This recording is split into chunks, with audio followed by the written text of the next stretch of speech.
welcome back to what is already episode number 23 of the Toon Talk podcast, brought to you by Magpie 24/7. I am joined today by the Magpie 24/7 creator, Paul. How are you doing? Well, I've been better. And just before we start the day, I want to say, right, if after yesterday and the recent run of results, you need Samaritans, then the number, and I've searched this for you, 116123. You dial that if you're in the UK, you're going to get through to somebody who can talk to you about how the fuck Jacob Murphy is still playing in this day and age. They may be able to explain it to you because I certainly can't, but, apart from that. And on that note, that's a perfect start to get into this episode because today we will be going over the two recent fixtures, which won't Class! necessarily be be too fun of a conversation. Probably we're talking about the City loss and the Brentford loss in the league. Then afterwards, we are going to take a little break and we're going to talk a bit more about Newcastle's general future, about the changing in the rules when it comes to the financial side of the game, about the CEO David Hopkinson, who gave a really interesting interview with Talksport, and about some more interesting stuff, something like Tonali potentially moving in the summer. We also Something a have bit Paul. positive. Yeah, that isn't necessarily a positive, but one positive, or one very big positive, in my opinion, is your experience at Sky Sports, because on deadline day, you spent the entire day in Sky Sports studios. Before we get into any more football, I really want to know from you, how was it? Well, how was your experience there? Well, I'm glad to see we're trying to get onto some positives, folks. So those who are listening, appreciate it. We are trying to be as positive as is humanly fucking possible. Even though the referees fucking was sponsored yesterday by fucking Anusol or something like that.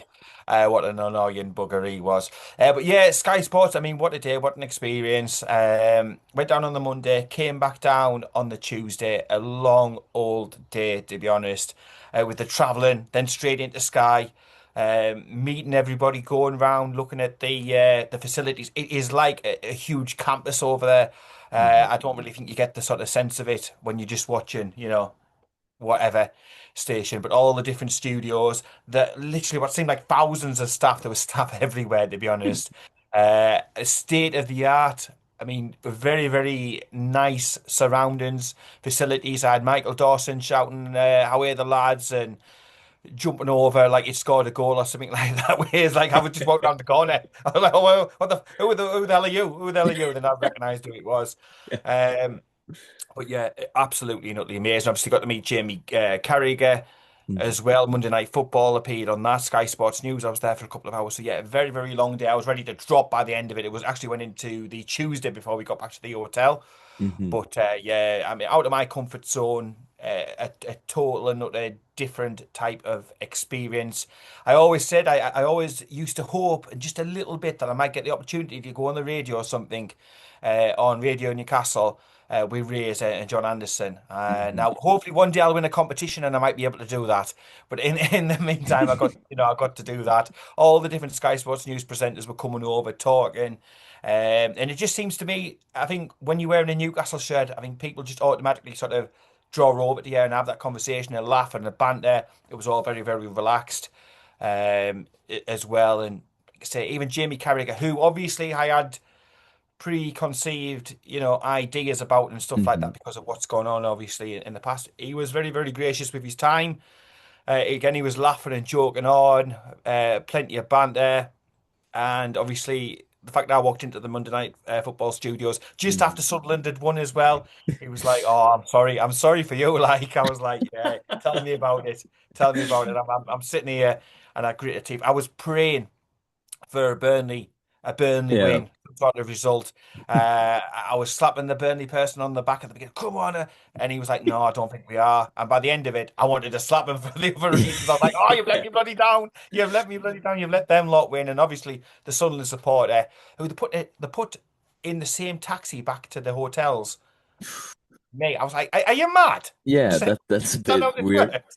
A bit weird, but I mean, I say apart from that, very enjoyable. Mhm. Lots to be able to learn about it. A great experience, fantastic environment, a huge myriad of different like high-rise sort of modern buildings that all sort of formed the different bits. So there was Sky News there. I was poking my nose in the Sky News studios. Even when everybody had gone home, I was still poking my nose about. And then Sky Sports News again. Even before we went on, I was sort of looking around and mulching about and asking a few questions. So good Mhm. learning experience, very enjoyable. And I think I was the designated driver, to be honest, because obviously there was very little to talk about, although we did touch upon Sandro Tonali on Sky Yeah, Sports News.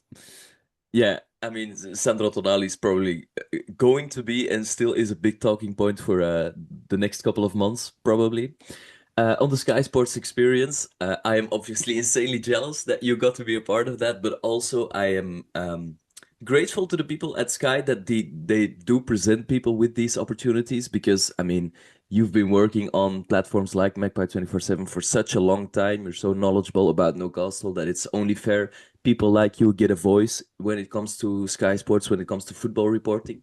So that's a gigantic Yeah, positive, in my it opinion. was it was good as well. I mean, a lot of people have said, "Oh, fans been on Sky Sports," but to be fair, it was fans were on, ex-pros and pundits were on, Hmm. and they even had ex Liverpool and Aston Villa management folk on it as well. So they really were trying to cover every single aspect, and I've seen a lot of positive comments. To be fair, on the official Sky Sports Monday Night Football page that Hmm. featured that clip about how it seemed to work better, flow well, a little bit like the overlap version, for Monday Night Football and stuff. So I was quite pleased about the comments. I got no hate, so even Sunderland supporters they left me alone. So that was quite funny because normally I get abuse no matter what, no matter where I go, and if you've got to pop into Sunderland for whatever, which I sometimes have to go to the hospital and everything, because they've Hmm. got an eye specialist there that I go to see.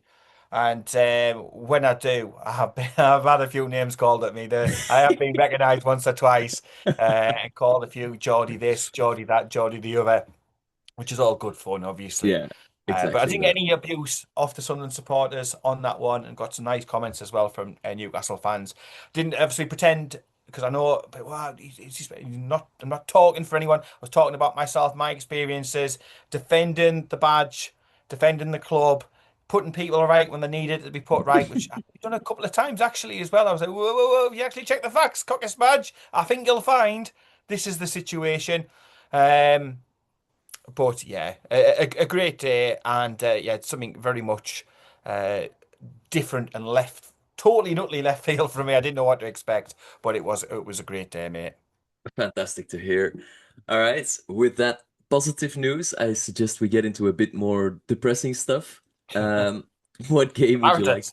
Yeah, what game would you like to talk about first? Our EFL Cup exit to Manchester City or the league loss against Brentford? Oh, let's go in date order. We'll start with Manchester City. Why not? Because it was such a great a game. Why not? Why not? Yeah. Think of us, I mean, folks. for anyone who missed it, you didn't miss much. We lost 5-1 on aggregate, 3-1 in the empty head, as I like to call it, because I mean, even though Shocking. they were odds on to go through to the final, even though Manchester City Newcastle usually is a pretty fun game, even though it's such a big stadium, it's always half empty. And that's just sad, to be honest. I think that's really, really sad because Manchester City A have lot. done I've some seen a real lot of good things. stuff. Yeah, and they are, and even this season, the benchmark. If you look at Pep, he's the best manager that's in the league. To be honest, they're Mhm. the benchmark. They've done amazing things. They won the lottery. They got the lottery ticket. They won, and they were able to cash it in. We have won the lottery, but can't cash the fucking ticket in because of the rules, which we'll get to a Mhm. little bit later on. But I mean, what a team! They used to success, and maybe success has come too much too quick and gone to the heads of it, and they're used to it. And it's a little bit sort of running the mill, and it's the League Cup, and they're looking down Mhm. the noses at it a little bit. Where I think if we'd have got to the final, it'd have been another absolute sellout. We sell out the stadium week in, week out, even when we get Absolutely. pumped by bloody Brentford at home. We're selling Uh, out for friendlies. So, I yeah, mean, yeah. so it's one of those things. I was shocked by the level of empty seats, and Mhm. certainly the Newcastle United fans who travelled, nearly 6,000 of them were letting the Man City knows that they were here, they were there, they were every fucking where. Empty seats, and I wasn't shocked. I wasn't shocked. But look, great backing. If only the results could be mirroring the support. that they're getting, because again, we'll touch upon that when we get Mm. to the Brentford game tomorrow. Sorry, yeah, the Brentford game yesterday, Yeah, next.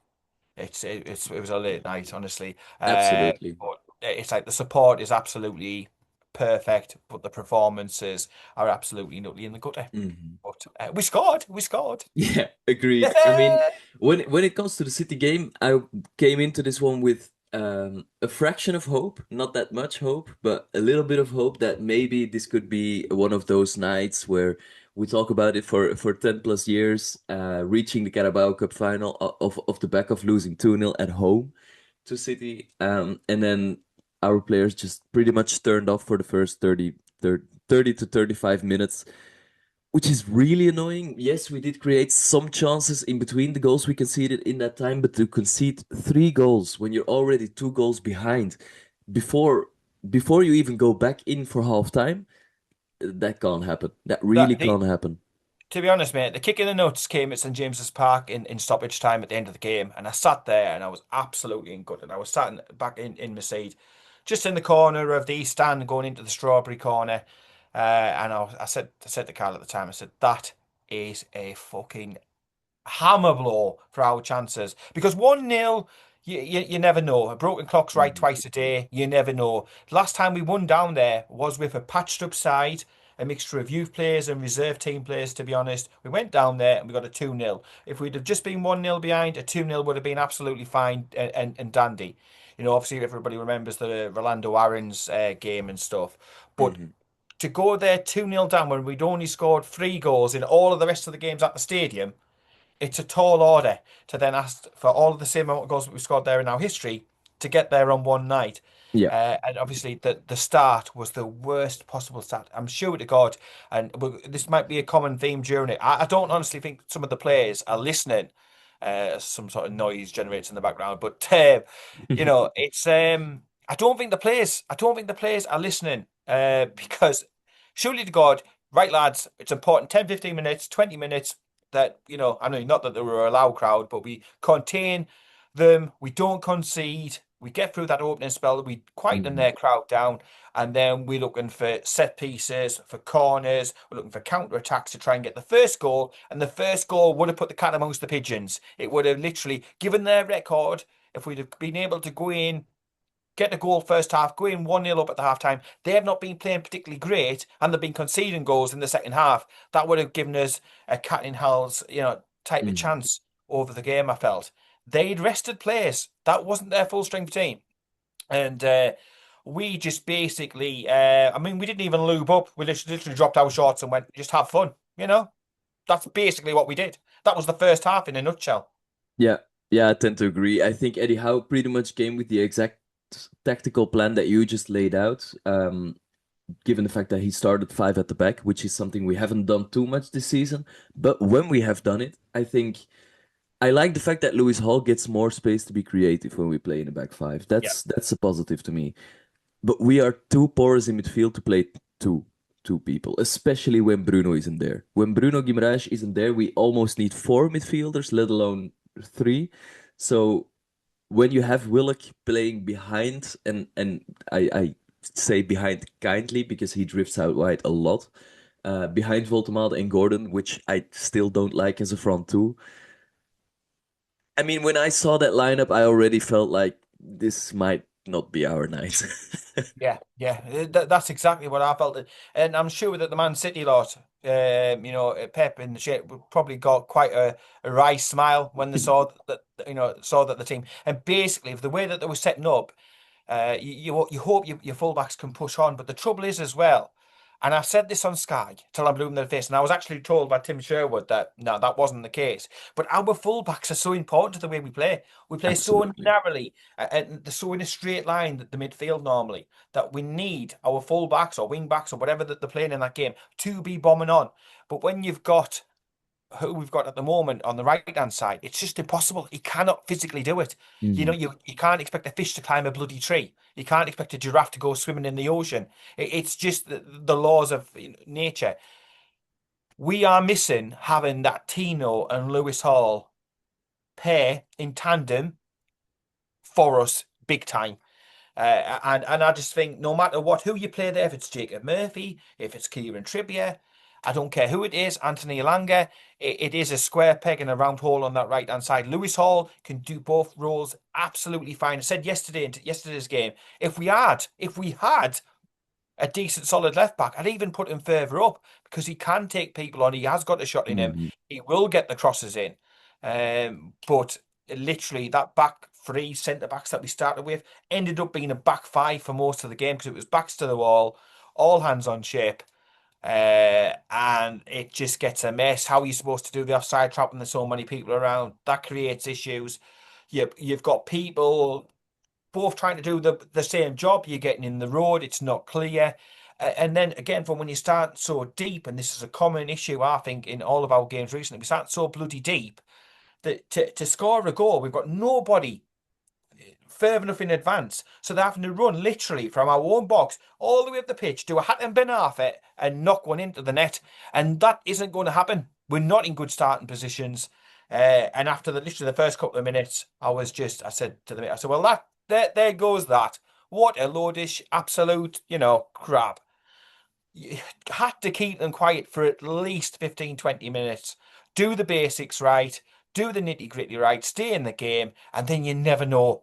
You never know because, as you touched upon, over the two games especially, we created more good chances than what they did, and yet, what have we got to show for it? It's going to come down to strikers again and not getting the shots away and trying to pass when you need to shoot and not being ruthless enough. But it was a frustrating first half. It really, really was. And then the second half, when we get to that, of course, Hmm. we play better.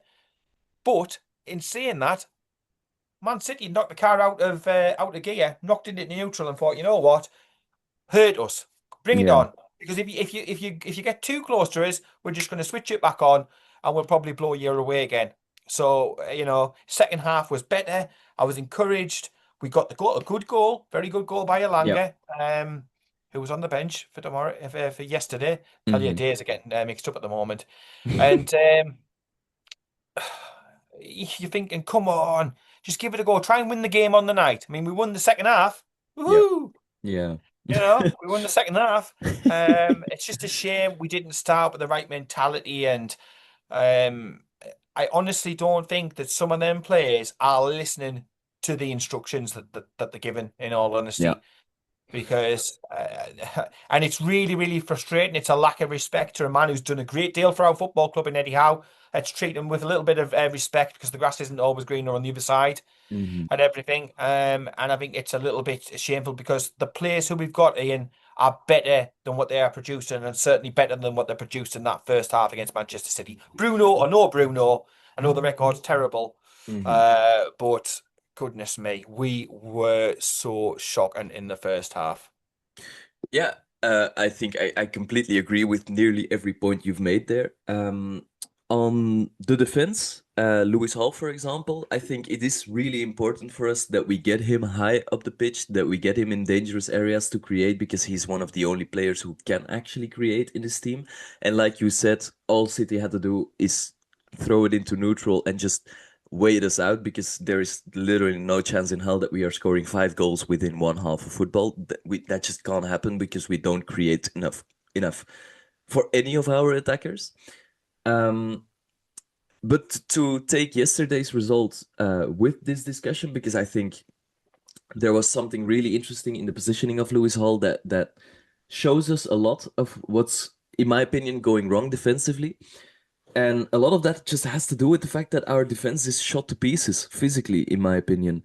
Yeah. Eddie Howe is trying to find solutions to the fact that this defense is suffering, is conceding more chances than it probably will do by this time next season, simply because Botman and Yao will know each other better than they do now.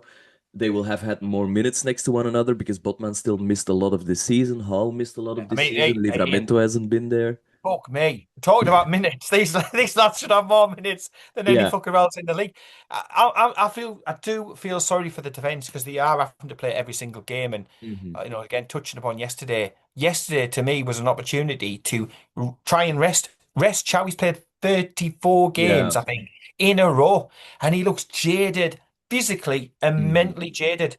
And the best Newcastle United sides is when we had a successful side, and you're right, we're by Bruno, but we're not going to chuck him in at the deep end. We're going to literally gradually bring him in. Bring in Gordon. We're not going to chuck you in straight away. We're going to gradually integrate you. At the moment, mate, because literally all shit's happening, we managed to get some. Bloody hell, get them in. Shoe on them in. Shoe Hmm. on them in. The Malik Chow we're seeing now is a direct. The performance we're getting is a direct result of the fact that the squad is ill prepared. The squad's not being managed correctly enough. We should have made changes Yes. yesterday. We could have played Burn and Botman, for example. Botman We could have played had a rest this Lascelles if week. we didn't let him go. Even Yeah, Lascelles against Brentford should be good enough, in my opinion. Or Alex yeah. Murphy, who still And hasn't get a chance. Lascelles, right? Remembering that he was fit, but he wasn't training. He started for Leicester City, thrown in straight away at the deep end and did about 70 minutes, I Yep. believe. Yeah. So you They did cannot lose to tell me that. Birmingham, though, right? Yeah, yeah, to be fair, against Birmingham. But it's like, the point still stands. We have been just Mhm. crying out for extra bodies, and you've got somebody there who's been picking up tens of thousands of pounds per week that could have been in the League Cup game, at least could have been on the bench as an option to be able to bring up, because, we'll get to what I think is a little bit of a head scratcher with regards to the bench and squad players and management and stuff. But Yeah. it could have helped reduce the minutes of the likes Mhm. of Malik Chow. And then I think you see, if he gets a week or two's worth of rest, I think you see him much back to normal, where he was sprinting back, putting tackles in. He looked immense. He's looking good, don't get me wrong. Yeah, I just think the issues are coming just with that mental fatigue. He's not used to 3, 4 games a week Mhm. over in Italian football, or previously before that, in Germany. It's not like that. The schedule in England is fucking insane. It really, really is. Absolutely. Even Yeah. as a fan, when I'm driving up like 6 hours, 3 hours up, 3 hours down for each home Hmm. game, and I'm saying to the missus like three games in a week, I'm like, fuck me. I said, I feel like I've done nothing but drive.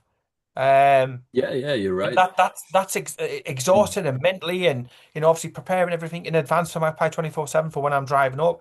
I said it's a lot of plates to spin. I said then you've got the footballers who are actually doing the football on the pitch. I said again, that is going to be very, very difficult for them. So there is mitigation for the players who are like are playing at the moment, and I do feel a degree of sympathy and stuff like that, mate. But again, the Lascelles situation perplexes me even more, given the fact that he started straight away for Leicester. Yep. Yeah, I agree. I think when it comes to the fixture congestion, I also feel sympathy for especially the modern players, because in this Premier League, it's actually unbelievable. If you play Champions League midweek, some Italian teams then have to face, I don't know, Parma, for example, who can't Yeah, score a goal to save their life and can't really defend either. So you kind of get a day off and a pretty yeah, you guaranteed can three afford to points. rotate players, can't you, as well? Because the Leicester Exactly. And teams are played. Kivu is a very new manager, the coach of Inter Milan. And he's been rotating really, really well, which means that Inter are running away with this league title because they are the only team who kind of have two players in each position, but also don't really. And then you look at the Premier League, for example, and even if you're facing someone like a West Ham who have been set in the relegation zone for such a long time, your defenders still have to contend with 90 minutes of Somerville running at them, Bowen running at them, Castellanos punching people down, Yeah, or there's no whatever gimme, he is does. there? So exactly, Yeah, there are no gimmies. Even with Wolves now, they have the lowest conceded XG in 2026. They are bottom of the league table. This is the Super League we are talking about. So it is really tough to consistently week in, week out perform. I can see all that. The points Gordon has made in interviews that you get more time and space to actually play football when you're playing Champions League. I hear all that. I can see that. But there are so many, and this to me kind of comes down to the board. There are so many clubs who are now thriving because they saw this coming, because they predicted this, because they have better scouting networks than we have, because they have more intelligent football business people at the helm, and they have prepared themselves for this league. I think there are a couple of teams who don't fit this league. We are certainly one of them. I think Liverpool are another one who don't necessarily fit the way the Premier League is evolving. And it's a big issue. We definitely need to look into improving in the future, or otherwise we're just going to keep taking steps back. Yeah. Obviously, I put a when I was on Sky, because obviously I was at Sky on Monday, Tuesday, came back. I was on Sky Sports FC on Wednesday. And I was saying, look, yeah, Eddie Howe has to shoulder his amount of responsibility. The players have to shoulder their amount of responsibility. But somebody who was getting scot-free out of it, oh, I've only been here 2 minutes. You've been here 5, 6 months already. David Hopkinson and Ross Wilson, who's been here a little bit longer.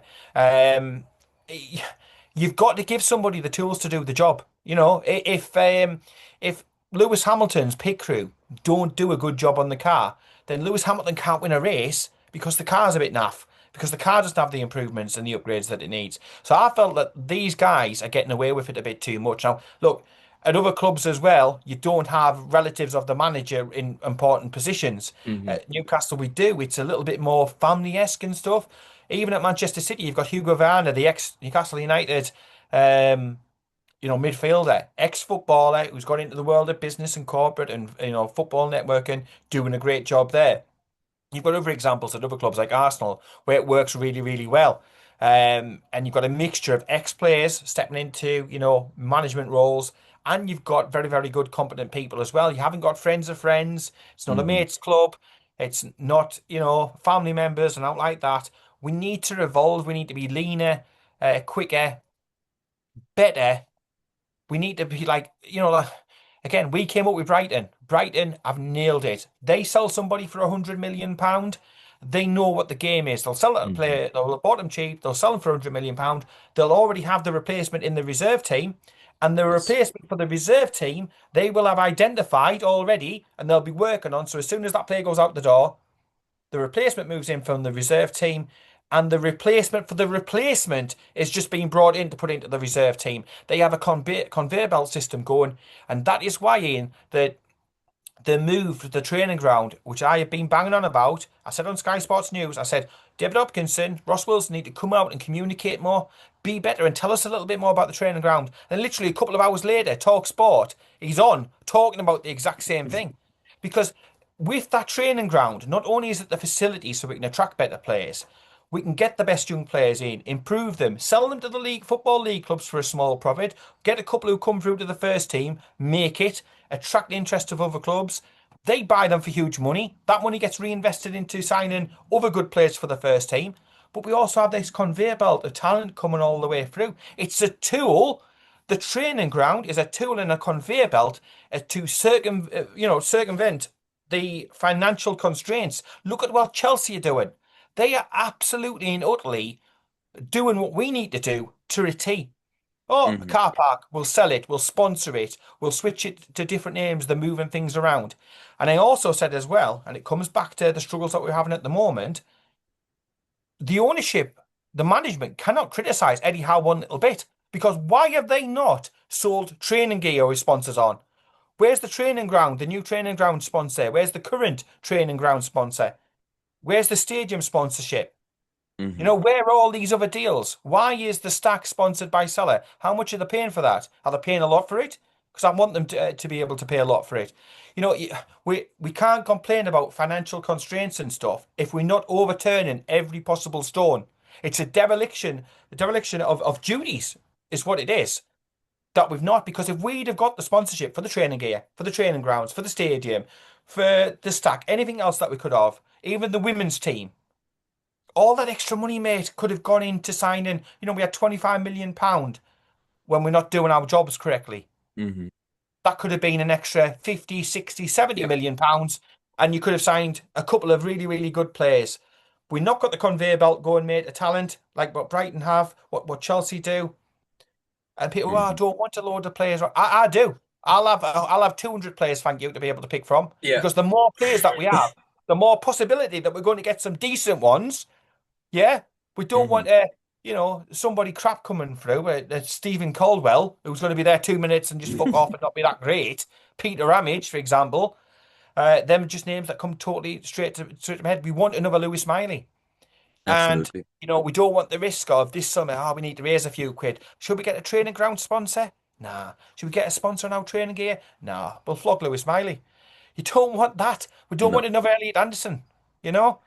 So it's a huge thing, mate. It's an absolute and utter minefield at the moment. But yeah, it's affecting all this shit is affecting results, and we were totally and utterly outclassed, outmaneuvered. And Man City were worthy winners against us in the League Cup. Can't say any different than that. Absolutely. I think on the League Cup, I don't necessarily have anything else to add. Maybe the fact that I dread the side of Omar Marmoush when he's starting against us, because I think we are the only He side loves it. that hates it more when he's starting than Haaland starts, because Haaland, I think, has only scored 1 goal in 10 games against us, and that was his first appearance against Newcastle. So at least It's there is one positive. Yeah, but the thing is as well, the other kick in the nuts is these are all the players that we tried to sign, Yeah, right? Are the ones that come to yeah, bite us in the ass. It's yeah, it's just it's usually. just typical sod's law, isn't it? Absolutely. On the financial side, though, we have about 7.5 minutes before we go into a break, so I'll make this quick, or we can go into a bit more detail after the break if we still want to discuss some of these points. But on David Hopkins or Hopkinson, I think he is a person that excites me in the fact that he is a sports businessman down to a T. He has worked at Real Madrid, so he knows how the biggest club operates within the sport he's operating in now. But he has also been an executive at, I think it is called Madison Square Garden Sports or something. Yeah, that's Yeah. exactly it. He was the head of business operations at the New York Knicks and the New York Rangers. Now, one thing I found really, really interesting was him saying in the interview that they are waiting for the rules to change from PSR to SCR, squad cost Yeah, ratio, spot is it now concentration. becoming? Yeah, And he said something along the lines of it's like knowing it's going to rain, you just have to wait for it to start pouring. And what I think he means by that is the extra wiggle room that these rules are going to give us. And this is a bit of a technical explanation, but basically, PSR means that you can only, at any time, you have to go 3 years into the past, and you can't be on a negative when it comes to your revenue and your spend on the club. Now, we've seen clubs like Chelsea, Aston Villa offset these differences with selling hotels, selling their women's team. That's not going to be a possibility anymore. Come, I think it's June when these new rules kick in. What the squad cost ratio does mean is that 85% of the revenue we make, and that's any sort of revenue, can be spent on the squad. Now, for a club like Newcastle, this is huge because we have a huge opportunity to exploit the fact that we are a one club city. You invest in the community, you build a hotel, you build a new stadium. We're going to see over the next 10 years build a lot or see a lot of clubs build new stadiums, but build a hotel next to it, employ people for the hotel, people from the area, obviously, and make sure that a match day experience for a fan like me who doesn't live in Newcastle turns from a 3 hour match experience into a 12-hour day. That everything you experience throughout that day goes into the pocket of the Newcastle owners. yeah. That's how you expand financially. And the more interesting thing to this rule, in my opinion, or the more interesting thing to football fans for this rule for us, is that, so like I said, we can spend 85% of our revenue on the playing squad. That 85% is only for player sales. So or us signing players. So Great. Yeah, yeah. 85% of that can be spent on the players, but everything we gain, so revenue we gain from the women's team, revenue we gain from the youth teams, revenue we gain from the first team and their European finishes, that all goes into the same pot. The wiggle room you get is you can go above the 85 benchmark, which is something we can't do right now. And we can go all the way up to 115% of our revenue, which means 30% wiggle room. And on that 30%, we get taxed, but the tax we pay for that 30% goes into a big pot, which is then afterwards divided among the other 19 Premier League clubs. Which means if we were to say spend 50 million over the revenue limit we have, then we pay a pretty nominal fine to all of those other teams who don't necessarily get impacted too much of that themselves. But what it Yeah, does do it's for going us to is screw create those smaller teams, isn't it? exactly, it creates a more wiggle room for teams like us with a seemingly bottomless pit of money. Because let's be honest, if paying every single club in the league a 2 million or a 5 million pound fee extra so we can sign two or three genuinely world class players, for us that's absolutely worth it. And the other clubs don't really have something to complain about, because if three or four clubs do this in the league, that's 20 million extra for them to spend. The only thing that's maybe a bit of an issue is newly promoted clubs can't really do a Sunderland or a Nottingham Forest anymore, because that won't be able, because you don't have a 3-year window but a 1-year window to comply with the new rules. But I think we're also going to see clubs try and work a way around it with more loans, more free transfers, those sort of things. The one thing I did find really, really interesting is that America has been doing this setup of rules for years. The New York Yankees, for example, or the Golden State Warriors, they pay these fines every year because it ensures they have the best playing squad out of the lot and they win a lot of prizes.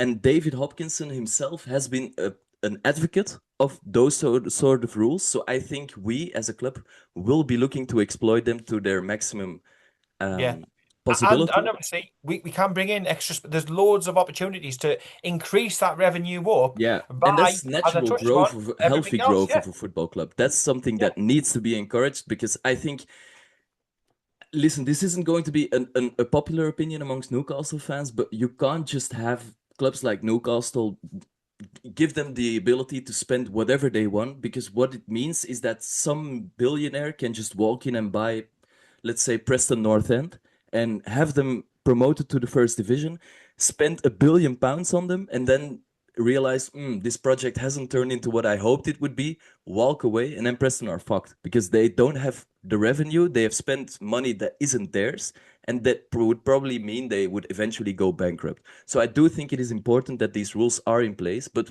for teams with, again, Aspiration, isn't it? seemingly, yeah, aspiration, but Yeah. also endless money, I think these rules will allow us to grow at a bit of a faster rate. Having said that, though, I think the 2030 visions of David Hopkinson's probably a bit too ambitious. Yeah, I did think that myself. I was like, yeah, they should have a subtitle saying, please take with a pinch of salt because Yeah. we're a million miles off it. He has Mm. said, though, it doesn't take much time to get it turned around. Well, I'm glad you think that, David, to be honest, Yeah. because you haven't got much time to be able to turn things around. This season, regardless, mate, is going to be it's not going to be a champagne one either which way. 10 Yeah. points off relegation zone, 10 points off European Champions League places. We're going to finish mid-table, so there is a lot of work to do in the summer. So get them deals signed up. Get the deals done, Absolutely. David. Completely agree. All right, me and Paul are going to take a little break, and afterwards we are discussing the Brentford results and the potential future of Sandro Tonali. So, see you in a bit.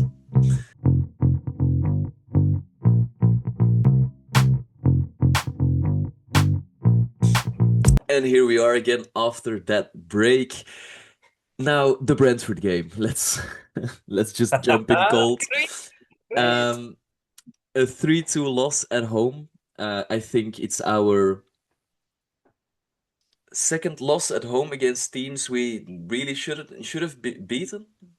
If I'm not I mean, that's if you even can call Aston Villa one of the teams we should have beaten. So at home we're still doing really well, but that wasn't necessarily shown in this game. I think the starting 11 actually did kind of excite me. I was happy to see Jacob Murphy return to the starting 11.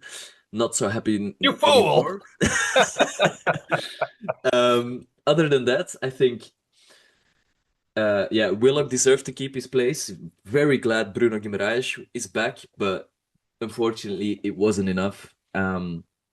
What did you think of the starting 11, and what did you think of the overall performance without getting into too much detail? Yes. Well, the team wise, I mean, again, keeper wise, I'm not Pope's biggest fan, but I'm not Mhm. Ramsdale's biggest fan. I still think that's one of the huge areas we need to discuss and sort out. The defence, I already said I would have played Botman because obviously he was rested, wasn't he, midweek? And I'd have probably played Burn. And I'd have moved. Mhm. I'd have obviously had to move Botman over, which he's done. He's done the right side of defence before. He's got shot down for that on Magpie 24/7. I was happy with Hall. Trippier, no. This is where I would have put Shahine. I really would have because Mhm. he physically he cannot do much more than he's doing. He's been a great sight and an absolute legend for us. But I realise the physical limitations on what the human body can do. I didn't think that the midfield was bad at all. I was happy Tonali, Bruno, Willock because I'm not a great fan of Jacob Ramsey, and that's basically all that we had left in reserve. So I was happy enough with that. Murphy. He needs probably packing off to Liverpool, doesn't he? Because he's always well, he's got a good right foot. He can cross. He gets assists. I don't think he's doing a great deal at the moment. He's really frustrating me to watch him. I thought after his cameo against Manchester City, I thought that Elanga would have played mate on the right hand side, Harvey Barnes on the left. I expected, and up top. I did expect Johan Wissa to start, given the fact that he should have had a little bit of extra need, a little bit of extra edge to his game, wanting to get one over on those who would call him every name under the sun.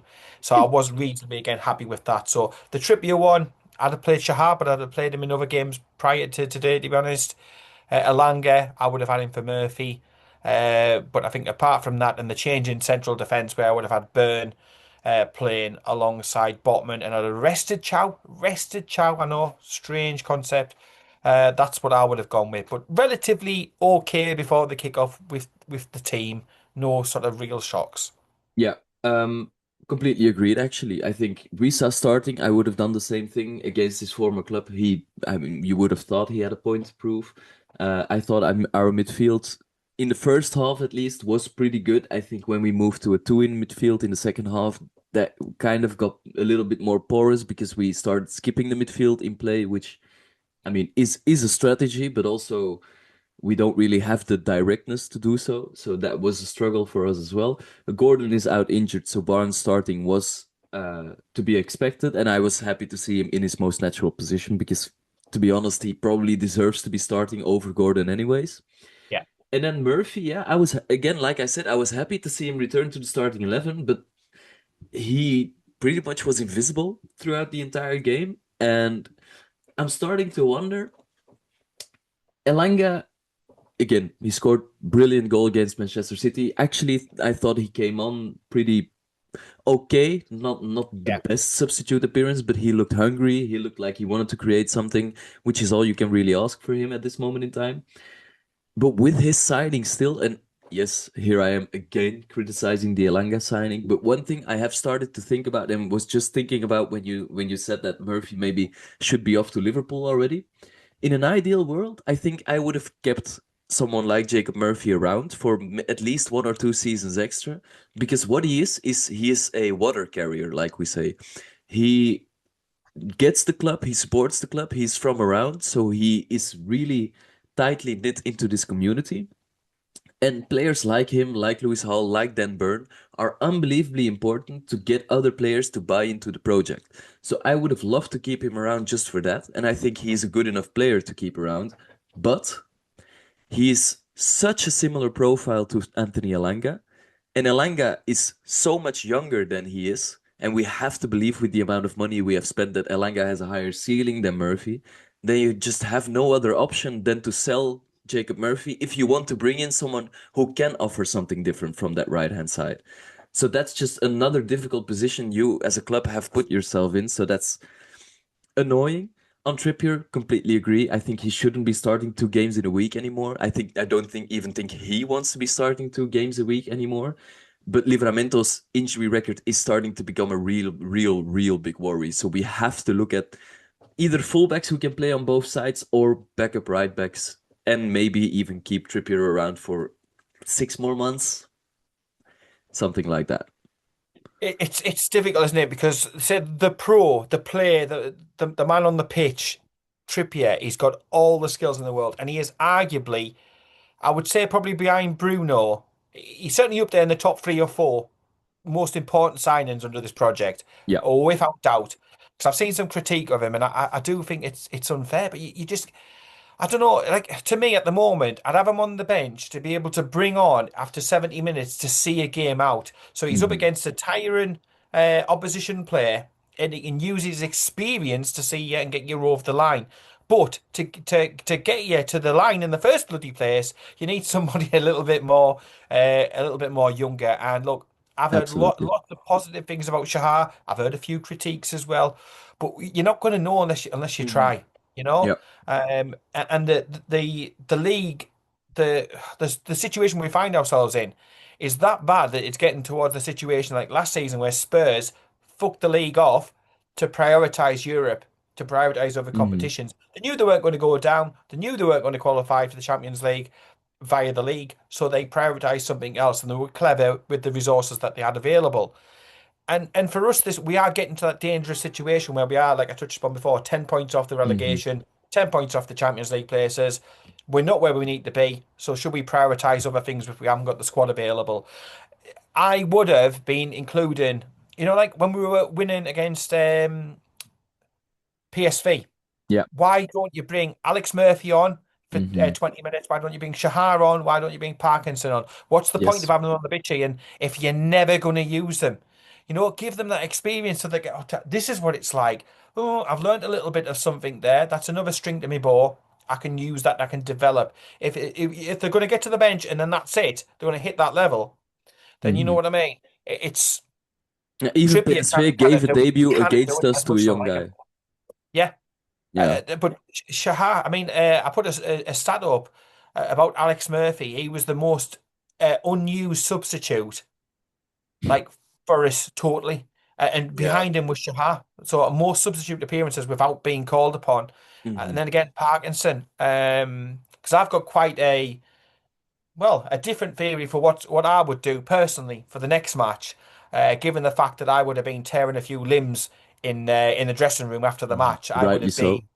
Yeah, I'd have been absolutely nutty spitting feathers to be honest if I was waiting at that dressing room door. Hmm. Because I think it's at that time that the players need to wake up. Because I think they're letting the manager down, the fans down, the ownership down, the management down. They're letting a lot of people down. They're a lot better than what they're showing at the moment, Ian. A Yeah. lot better.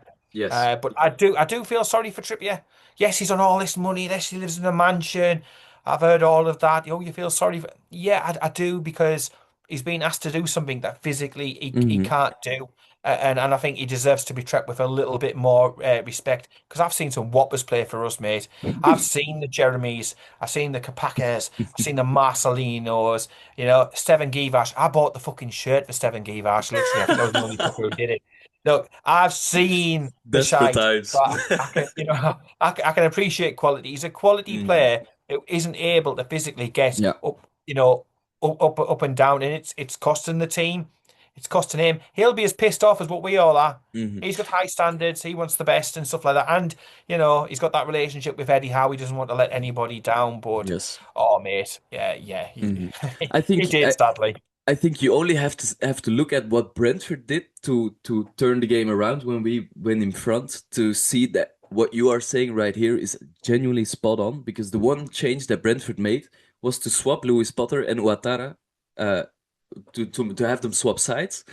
And that just meant that Dango Ouattara got to run at Trippier. I mean, yeah, th- both for the assist, which eventually Brentford get a penalty of, and the third goal, he gets so, so much time and so much space to look up, look around, make a decision. For the penalty we concede, Matthias Jensen arrives so unbelievably late in our box. So unbelievably late. And he's still not tracked by anyone. Where's our midfield? Where are the fullbacks?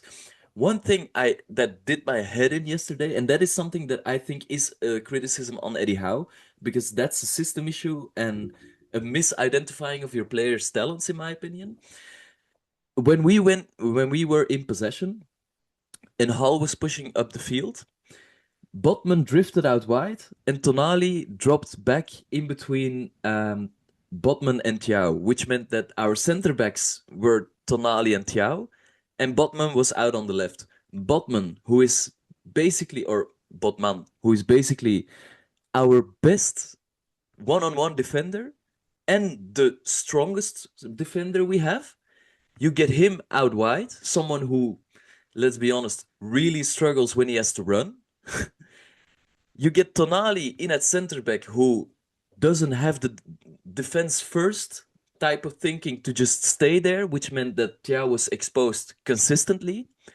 And your right hand side is Trippier, who can't run back in time if you push up forward, and whose main attributes, let's be honest, are his crossing. So that just did not make sense to me at all yesterday. And I think Brentford even figured out that let's just run. Let's just run at them and we'll get a lot more opportunities than they will Yeah, ever do. put crosses in all day long. We miss Joel Linton, mate, as well, because what he Yep. does do well, and all the stats I've heard about Bruno, we haven't won without him, which is perfectly correct. Hmm. But we've won one time without Joel Linton, one time. If you look when you sat at the ground, and sometimes I'll watch him just go about what he's doing, and the way that he just literally drops in and he'll cover the full backs, he'll drop in at centre back. He covers every blade of grass. There's no Yep. wonder he's broke down. With the miles that he puts in, with the effort he puts in, he's the only type. Again, it comes down to the scouting and the recruitment not being up to scratch. It's a common theory. It's a common sort of denominator. We don't have an alternative to Joe Linton. At Brighton, if they had a Joe Linton, they'd have a reserve Joe Linton, and they'd have another Joe Linton already that the scouting to be able to shuffle around as Absolutely. they need it. We don't have that. We've got very, very samey, to me, type midfielders, and they don't do the defensive side, which is also hugely important. And you just said there about Tonali trying to track back. Tonali's a great player. I love Tonali, but he's not a Joe Linton. He's not somebody that you want in the back of your defence. He's not that physical. He's a very finesse type player. You Hmm. want him further forward. His starting position is too deep as it already is, and then you're telling me that he's going into centre back. That's bringing me out in a sort of, like a rash, thinking Yeah, yeah, about you're about right. that. You want Completely Tonali to agree. see the best of Tonali. I want to see him at the other end of the pitch. How many goals Hmm. has he got this season? You know, Yeah. I thought Tonali started well, and then it sort of plateaued and gradually got worse over the game as those tactical decisions were made. But I think it's a combination of the defense literally being out on its feet, Hmm. and I've also said as well, and I stand by it, that I don't think the Chow Botman partnership is as good as what the Chow Share one is. I think Chow and Share look like a pair of socks. They go together. I can see that. Different attributes and everything else like that. They can bring the ball out. I like it. But with Botman and Chow, it's like a pair of odd socks. Yes, they're two socks, but I don't know if they go together as well. I Hmm. don't know if there's the exact same shade of black, grey, white, whatever type socks that you have. So I'm covering all bases. But I Yeah. don't know if those two go together as well. I love Botman. I think he's class. I love Chow. I think he's class. I think he's been. I think both of them have been sort of like let down because we don't have the alternatives to give them a breather. And I worry every time the Botman goes down that no, please yeah, no, please same. no. Fingers crossed. And I'm starting to get that a little bit about Tino Livramento as well. But again, it's because we're not managing these players correctly. We're not Hmm. managing the minutes. When they get up to the red line, physicality and everything is tracked, it should be right. You are coming out. Sports science, the doctors, all of that medical side should take over from any other concern. Yes. They're not available because they've redlined. They've got up Hmm. to the maximum. We can't push them anymore. It's not fair. But again, it comes down to poor recruitment in the summer when it was chaotic, and poor, well, no non-existent recruitment back in January, and that falls at management's doorstep. Eddie Howe can only do so much. Yes, he's made mistakes, Eddie Howe. Um, but look, yesterday I was watching Eddie Howe from my spot, and he was shouting at them, "Speed up, more speed, come on, out, pass it quicker, Hmm. pass, pass, pass, pass," and he was screaming at them constantly, and they weren't doing it. And it Yeah. was just like Jason Tyndall was losing his shit at times, both at the refereeing performance, which, like I say, he's about as helpful and he's about as annoying as hemorrhoids. That bloke, he fucked us over at Chelsea, and now he's done it for Chelsea Light. Yeah. In Brentford, it's no excuse, by the way. Any Brentford fan? Oh, look, he's making excuse. No, I'm not. Brentford were the better side. They were more potent in Absolutely. the attack, right? Absolutely. So I'm getting that one exactly clear. But the what we've done this year on recruitment, mate, it hasn't worked. It hasn't worked because it was all over the shop in the summer. It was reactive rather than proactive. And then in January, we've decided, despite having money available, because that's what David Hopkinson said, we decided to keep our powder dry when the needs were absolutely screaming at everybody in the face. We've saved money on wages and we refused to recall Matt Targett. Mhm. Now, Matt Targett isn't the world's best player, mate, but yesterday he could have come in midweek. He could have come in. He could have gave Lewis Hall a breather. He's played centre back for Middlesbrough, if I'm not wrong. Not that I watch many of the Smoggies matches, like, but could he have come in and offered a little bit of a rest for I somebody? think so Yes, too. he could have. Yes, he Mhm. could have. He's on 100 grand a week, and I'm telling you now for a fact, we are paying the majority of that 100 grand a week Of so that course he we can are. live in a house in fucking Redcar, get a lemon top, and play for the bastard Smoggies. Why are we subsidising Middlesbrough's promotion charge? You know, to me, I'd Yeah, cut you're them at right. A19 off, and I'd get rid of the Mhm. rest of the A19, apart from around Newcastle, like. But I don't want to go past Sunderland, and I don't want to go to Middlesbrough. Why are we helping them? I don't know. We need to help ourselves. He's a senior pro, and we're paying him a lot of money. I heard all that. Well, he doesn't want to come back. He's happy. He's settled. Well, good for him. Good for him. Mhm. I'd like an apartment maybe in Bulgaria, or Yeah. my own private jet, a Ferrari outside. But it's Mhm. tough shit, Yeah, circumstances if and he whatnot. if he doesn't want to come back when we try and recall him, he just needs to pay off his own contract and then he can go wherever he wants to Yeah, go. That's but we basically how it would work in any other job. So yeah. So we're still paying what 70, 80,000 pound a week for Matt probably. Target to like I said, to live in Redcar, to have a lemon top, and to play for Middlesbrough, surrounded by smog. Yeah, by the River Absolutely. Tees. It's a dump. I love it. If any Middlesbrough supporters, he's a bastard. I hope he's come up next season. I can't wait. I Can't hope wait. so too. I would really Yeah, hope so North too. Yeah. Yorkshire's finest. But North not before Yorkshire's we get finest. Hayden Hackney. He's a midfielder I would really like to see come to us, to be Yeah, honest. If I we're could see it, to be if honest. we're talking Middlesbrough players, whew, he's really good. All right, maybe one last thing about the Brentford game. I think we do have to give some credit to maybe one or two Brentford players who had an amazing game, in my opinion. Ouattara, I already touched upon it. He got a lot of time to make decisions, but he always took his time, looked up, made the right decision. Very, very difficult to deal with. And Igor Thiago, wow, to score your 17th goal in 24 games in your first Premier League season. And apart, okay, he scores a penalty. I think it's his sixth penalty goal of the season. Even still, every Still a good single player. time Brentford went long, he took it down, took a touch, flicked it on to one of his teammates, always found one of his teammates, and we just had to go back and defend every single time. Mate, the second ball as well. The second Yep. ball, they were all over us. We couldn't get to a second ball to save our life. And it comes to something, mate, than when that shot of Malik Chow in the second half, that was a better strike than what I saw of Voltemada and Visser in the entire fucking game. Yes, I you're was like, right. You're right. I was screaming when we were chasing the goal. I was like, put Chow up top, put Burn up top. I was like, just go for it. I want you to launch the ball in, and I want you to Yep. aim for Burn, and I want you to literally look for knockdowns for Malik Chow. That was an absolutely fantastic track. Yes, he's tired, he's exhausted, he's on his last legs, to be honest, but still an absolutely and utterly great strike. Brentford deserved the win. They were much more adventurous than us. And I tell you something, mate, they got into the box and took a fucking shot. What did we do? Constantly tried to pass it, tried to walk the ball into the Yeah. net. I was losing my shit, to be honest. I was like, oh my word, just shoot. And Mhm. it started so well, mate, as well, getting that goal on his 100th Yeah. appearance for Botman. Great set pieces by Bruno, if you're looking for a positive Yeah, and from the first yesterday. set piece goal that Brentford have conceded since match day one. So that is really impressive for us that we score a set piece against them too. Yeah, they look worried all game long about our set pieces.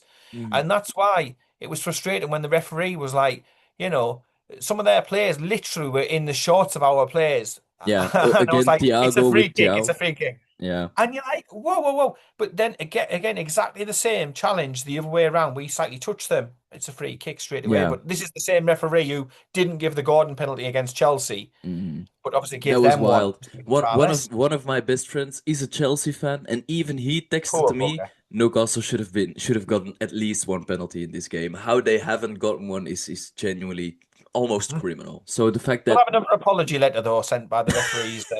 Look, we can probably wallpaper the manager's office yeah, that's with those probably right the now. saddest part. We don't because the PGMOL do send out apologies for wrong VAR calls.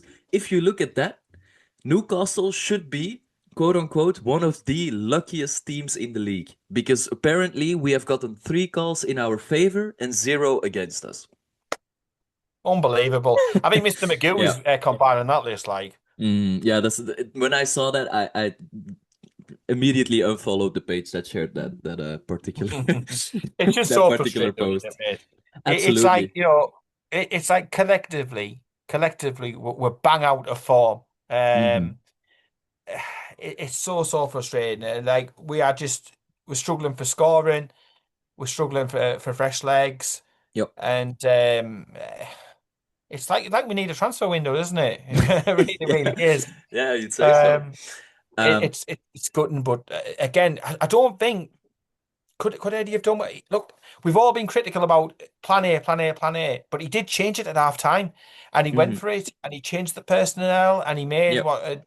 several substitutions early on, including ones at half time. Um, but Yeah. I know there was part of the second half that I really felt sorry for him, and he was trying to dictate play. He was trying to get them to speed up. He was making changes to the formations. He was making changes to the personnel. Hmm. It's frustrating how he doesn't give some of these youngsters more of a chance, to be honest. And then even when Trippier goes off, Hall's moved over to the right hand side, and then Murphy's on to the left hand side, Hmm. and I'm like. Oh my word! If I'm Leo Shahar on the bench, I'm like, why didn't you let me go out on loan, please, Gaffer? Because you're not picking me. Exactly. Yeah. I want to play Exactly. some game time. What did we have to lose there? We could have Mhm. learned a little bit of something even in defeat. You know what I mean? And Completely agreed. that's a Yeah. frustration for me. And Like, every single talented scout or YouTube pundit or whatever says the same thing nowadays. Minutes in football are currency. If you can allow players to develop by playing against quality opposition, that is such a huge plus you have over other teams because it also means that young players might actually choose to join you over one of the bigger clubs because they will get more minutes. But if you, as one of the clubs who is aspiring to become a big boy but isn't necessarily there yet, still won't give chances to those young players, then you're almost excluding a whole range of talent that you could be attracting. And that is something I completely agree with Eddie Howe probably has failed with most in his Newcastle tenure. It's giving those players that are actually coming through the Newcastle system, not young players we signed, actual youth academy products, giving them a chance. I think Lewis yeah, Miley is that pretty pathway much in the it. only one.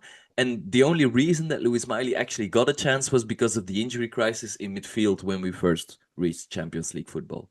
So that's a really, really unfortunate one, in my opinion.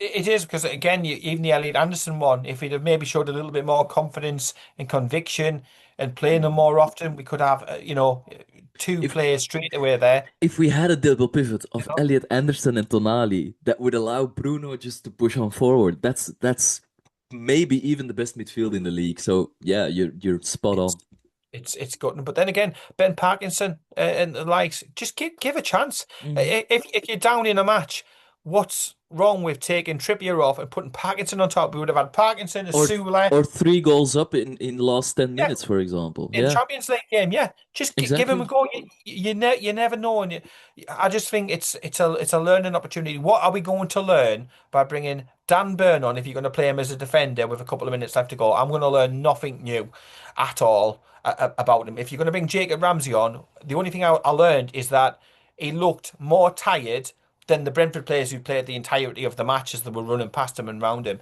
Again, if you're going to lose, try to learn something out of it so that you're not going to lose the next Exactly. match. Exactly.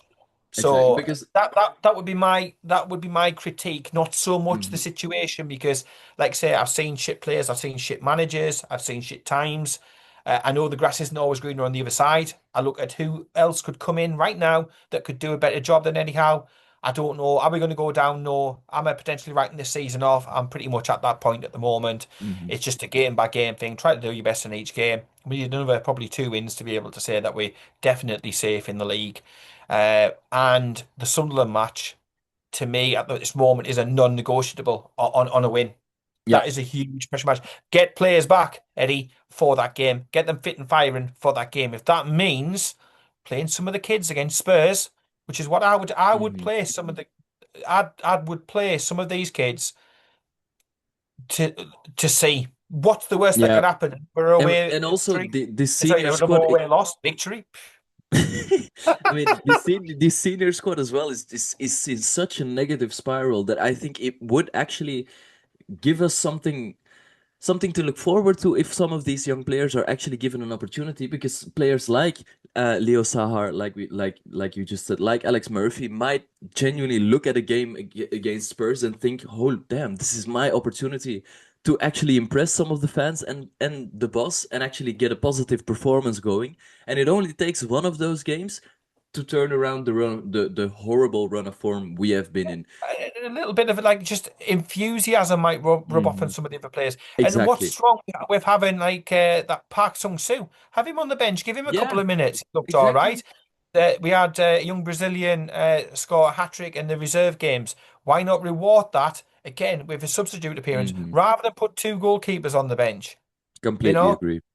just put a youngster on, but be prepared to play them. I know he says, "Well, he's come out and said I would play any of them."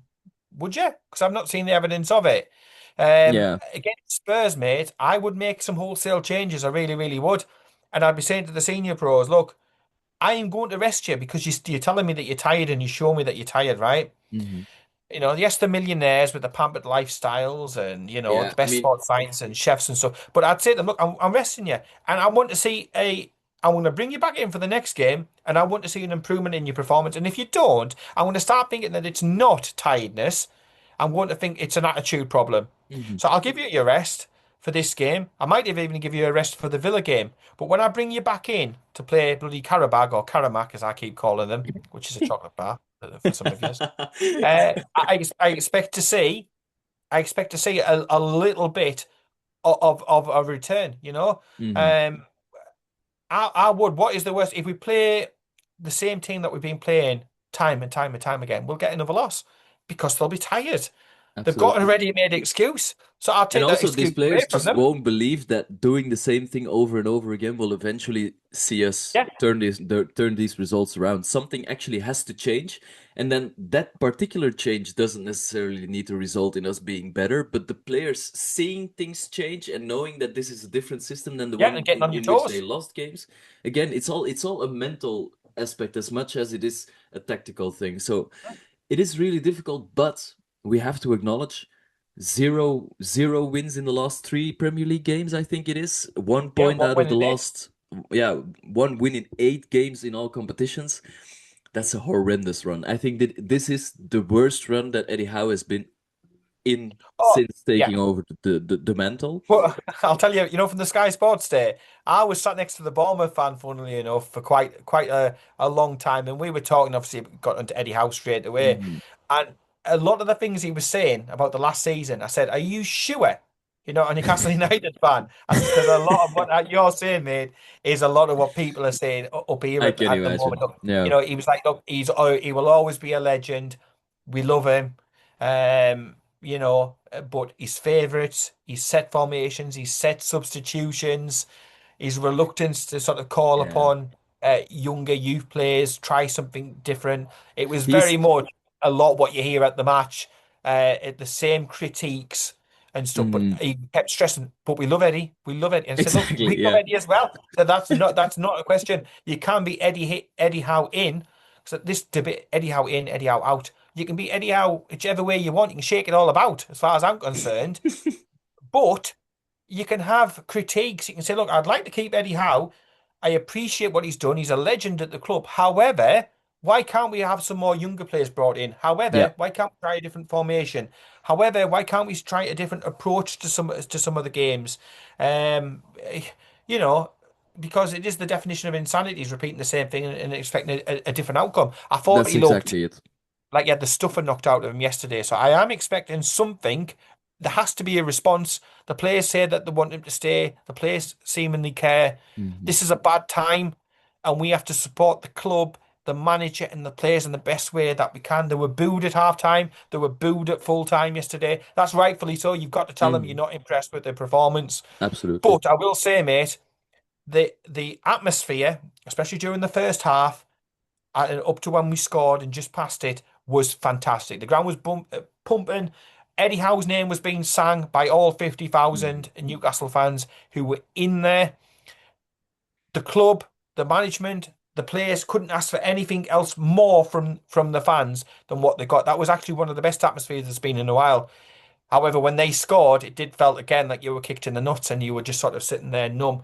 But again, the fans were trying to get the players going, and when we got the equaliser, the place was bouncing. But again, when they scored the third goal, you could hear an absolute and utter pin drop. The player was celebrating right in front of me. I was tempted to go on and drop kick him at this point. I really, really was. Um, I'd run up to the halfway line. I was giving the ref hell during times of that game as well. He was crap, but it's not an excuse for the result, mate.